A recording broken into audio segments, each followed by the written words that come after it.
안녕하세요. 김용재의 TV 10분 독서입니다. 오늘은 마키아벨리 한비자.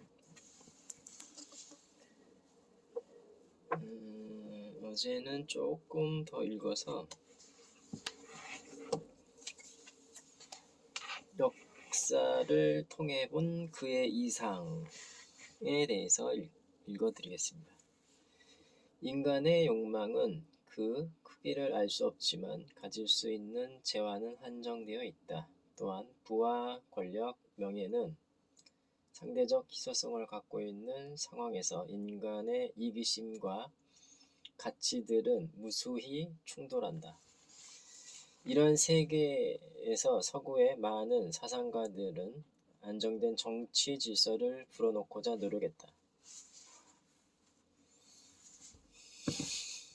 고정불변이며 막중한 권위를 갖고 있는 문제에 대한 탐구를 했고, 플라톤은 선의 이데아 사상으로 정치 질서를 구축하고자 했다.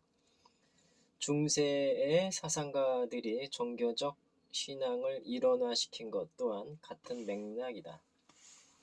근대의 많은 사상가들 또한 자연법, 인간의 이성, 기하학적 진리, 뉴턴의 운동법칙 등으로 항구성과 불변성을 갖고 있는 이론의 틀을 제시하고 확실한 정치 질서를 구축하고자 했다.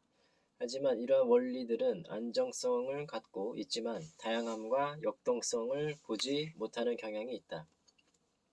따라서 마키아벨리는 안정된 정치 체계를 만들기 위한 문제를 모색하기보다 정치 세계의 특수성, 다양성, 역동성을 통제하기 위한 지배력을 획득할 수 있는 능력의 문제로 관심을 바꾸었다. 정치 세계의 특수성, 다양성, 역동성을 받아들이면서 동시에 비교적 안정된 틀을 찾은 것이다. 마키아벨리가 선택한 것은 역사이다. 그는 역사가 변화하고 운동하지만 일정한 항구적인 요인이 있다는 것에 주목했다. 그리하여 로마 공화정이 바람직한 정치 제도와 정치 행위의 기본이 된다고 보고 로마의 모델을 모방함으로써 고대의 영광을 성취할 수 있다고 믿었다. 끊임없는 경쟁이 운명이다. 생명체의 역사는 투쟁의 역사이다. 인간은 물론 동물들은 약육강식의 세계에 내던져 있고 끊임없는 경쟁을 통해 피라미드 위로 올라가려고 한다. 사회적 동물인 인간 역시 마찬가지이다. 유치원, 학교, 회사, 소속된 집단이 달라질 뿐 경쟁의 본질은 바뀌지 않는다. 더욱 격렬해질 따름이다. 이때 답보하거나 휴식, 정체는 경쟁에서 도태되거나 패배를 뜻한다. 인간의 비극은 경쟁을 벌이는 상대가 같은 종족인 인간이라는 점이다. 다른 동물들도 짝짓기를 위해 수컷들이 경쟁을 벌이는 경우도 있지만 주로 다른 종족에게 생명의 위협을 받는다. 가령 영양은 사자의 습격을 받으며 생명을 지키기 위해 한데 뭉쳐 다니며 협력하지만 서로를 습격하는 일은 거의 없다. 그러나 인간의 적은 인간이다.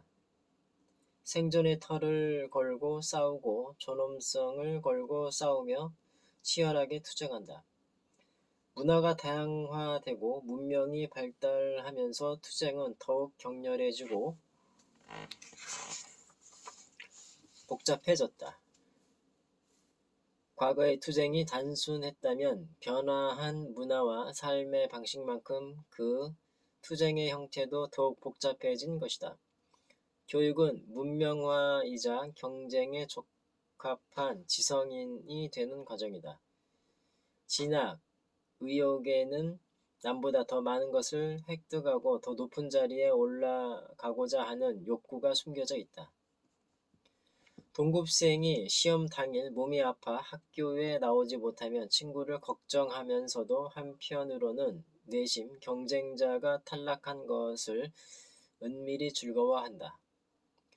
시험에 대한 중요한 정보를 공유하지 않고 어느 때는 무지를 가장해서 질문을 함으로써 친구의 속을 떠보거나 안심시키려 한다.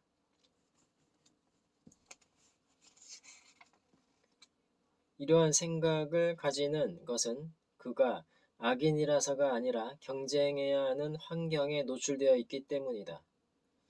도덕을 배우는 교육 환경에서도 같은 사람들끼리 경쟁을 해야 하는 것이 인간의 운명이다.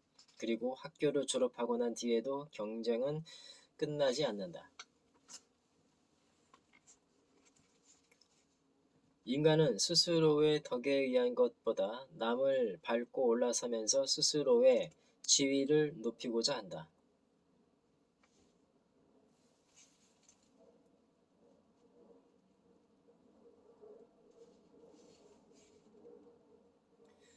인간은 타인의 성공을 달가워하지 않는다.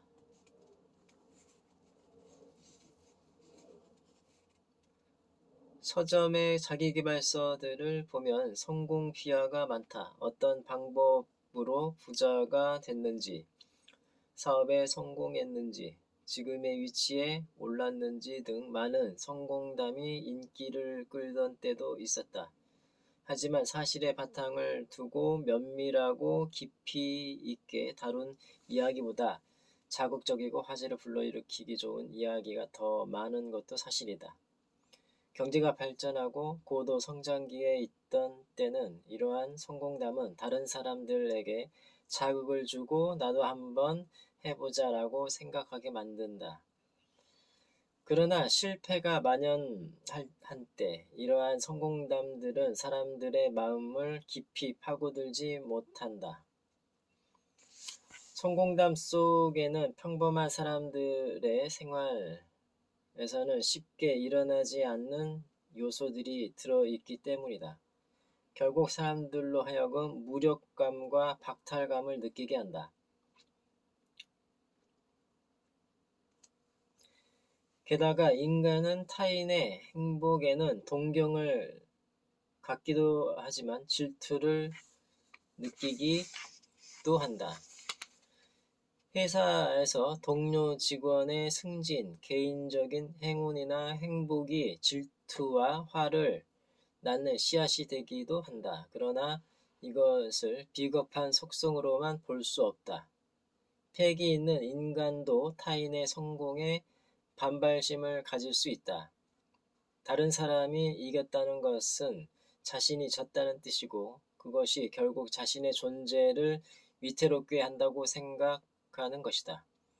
타인의 험담을 하고 결점을 폭로하고 불행에 대해 떠들기 좋아하는 점은 누구나 어느 정도는 갖고 있는 부분이다. 이것을 인정하고 긍정적인 에너지로 바꾸어야 한다. 타인의 행복을 질투한다는 것은 그만큼 자신 역시 행복해지고 싶다는 욕망이다. 인간은 타인의 성공을 분해하고 억울해한다. 때문에 각자 타인의 불행에는 관심을 기울이고 재빨리 발견한다. 타인의 성공은 언제나 고뇌와 근심을 수반할 뿐이다. 타인의 성공은 언제나 고뇌와 근심을 수반할 뿐이다. 운이 때로는 순간을 좌우한다. 실력이 아닌 운으로 높은 자리에 오른 예가 많다. 실력보다는 신분을 중요하게 생각했던 때는 더욱 그랬다. 현대에도 그런 일들은 많다. 업계에 대한 초보적 지식, 쌓아놓은 실력도 없이 임원에 오른 사람들도 있다. 이들은 배경이 좋거나 아무것도 모르고 아무것도 할 수 없다는 점이 권력의 역학 조정에 편리하기 때문에 임원에 오르기도 한다.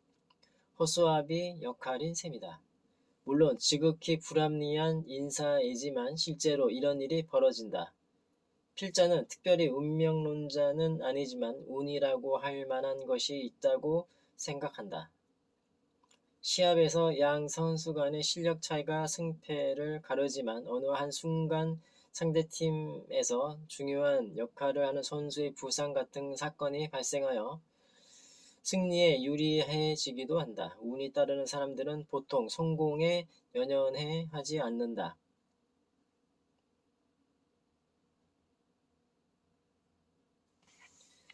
그들은